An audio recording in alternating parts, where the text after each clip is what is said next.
పూరా లోకల్.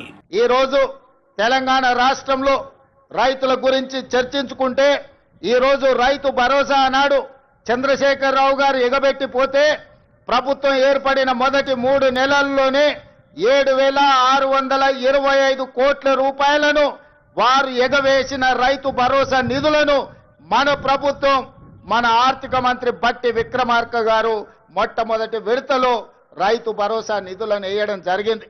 ఇదే కాదు, ఎన్నికలప్పుడు ప్రజలకు మాట ఇచ్చినాం. కాంగ్రెస్ పార్టీ అధికారంలోకి వచ్చిన వెంబడే అప్పుల్లో కూరుకుపోయిన ఈ రైతుల ఆత్మగౌరవం నిలబెట్టాలి అనంటే రైతులకు రుణమాఫీ చెయ్యాలి. ఆ రైతులకు 2 లక్షల రూపాయల వరకు రుణమాఫీ చేస్తామని ఎన్నికల సందర్భంగా మాట ఇచ్చినాం. పార్లమెంట్ ఎన్నికల సందర్భంలో రైతాంగానికి వివరించినాం.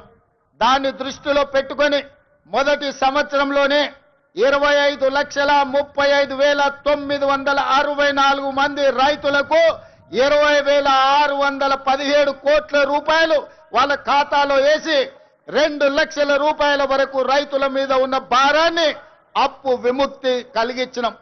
15 ఆగస్టు నాడు ఏ విధంగా అయితే దేశానికి స్వతంత్రం వచ్చిందో అదే 15 ఆగస్టు 2024 నాడు ఈ రైతులకు రుణం నుంచి విముక్తి కలిగించి రుణభారంని తొలగించిన ప్రభుత్వం ఈ ప్రజా ప్రభుత్వం.